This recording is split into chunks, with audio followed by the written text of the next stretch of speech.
नमस्कार दोस्तों, welcome to our channel Info Pulse TV. आज के हमारे वीडियो में हम जानेंगे कि कैसे बने हम बंदर से इंसान, कैसे बढ़ा आगे धरती पर जीवन। जानेंगे हम ह्यूमन इवोल्यूशन के बारे में। पर आगे बढ़ने से पहले हमारी आपसे एक रिक्वेस्ट है कि अगर आप हमारे चैनल पर पहली बार आए हैं तो प्लीज़ इसे सब्सक्राइब करिए और वीडियो को अंत तक देखिएगा। पसंद आए तो लाइक करें, जिससे कि हमें प्रोत्साहन मिले और हम आपके लिए और ज़्यादा अच्छे और नए नॉलेजेबल वीडियोस बनाकर लाएं। तो चलिए आगे बढ़ते हैं हमारे ह्यूमन इवोल्यूशन के सफ़र पर। कहानी शुरू होती है 7 करोड़ साल पहले। वह समय जब डायनासोर का धरती पर राज हुआ करता था और उस राज का खात्मा हुआ धरती पर तबाही मचाने के लिए गिरने वाले एस्ट्रॉइड्स की वजह से। एस्ट्रॉइड्स के गिरने की वजह से डायनासोर्स की पूरी प्रजाति ही धरती से साफ हो गई और वह एक्सटिंक्ट हो गए। और तब ही नई प्रजाति ने धरती पर सांस ली, जिनको कहा जाता था श्रू लाइक एंसेस्टर्स।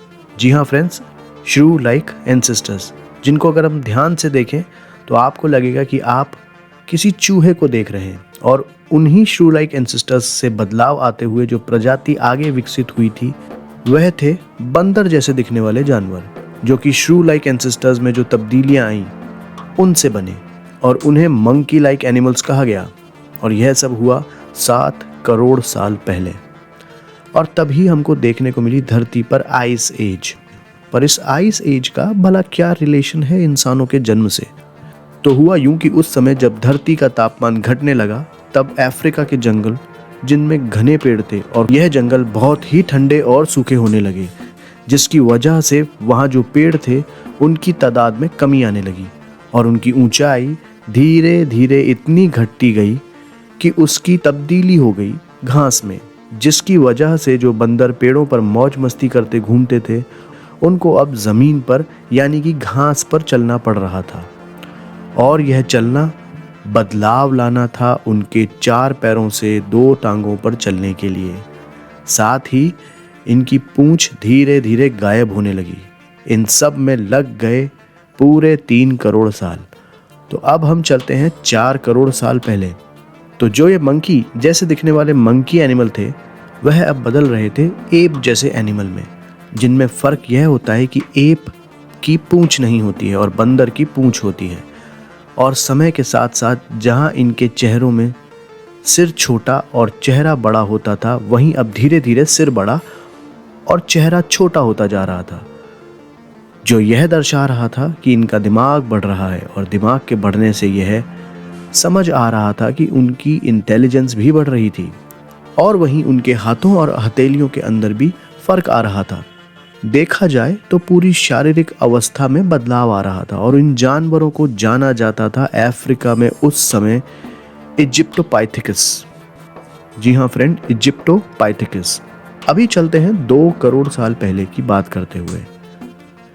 अब वह समय आया जब एप्स स्पीशीज एक अलग तरह से इवॉल्व होने को, विकसित होने को तैयार थी। घटते हुए जंगलों की वजह से उन्हें जमीन पर रहना पड़ रहा था। चलिए अब थोड़ा सा इस बात पे और जोर देते हैं।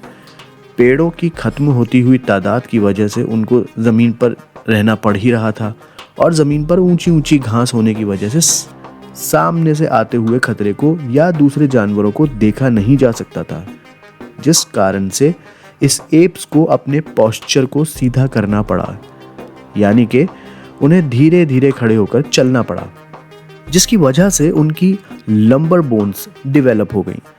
लंबर बोन्स का मतलब काठ हड्डी। और अब उनके पास 2 हाथ भी थे उनका काम लेने के लिए।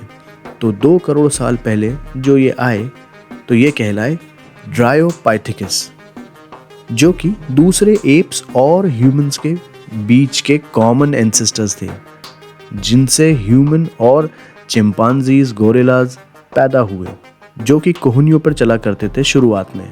इन्हें नकल वॉकर्स भी कहा जाता था। अब चलते हैं आगे। 1 करोड़ साल पहले जो जानवर था उसे रामापेथेकस कहा गया, जो कि इंसान ज़्यादा और एप कम दिखने लगा था। और इनके फॉसिल्स ईस्ट अफ्रीका, इंडिया और पाकिस्तान में मिले थे, क्योंकि ये इंडिया के शिवालिक माउंटेन रेंज में भी मिले थे। तो और अब शुरू होने वाली थी इंसान की असली शुरुआत।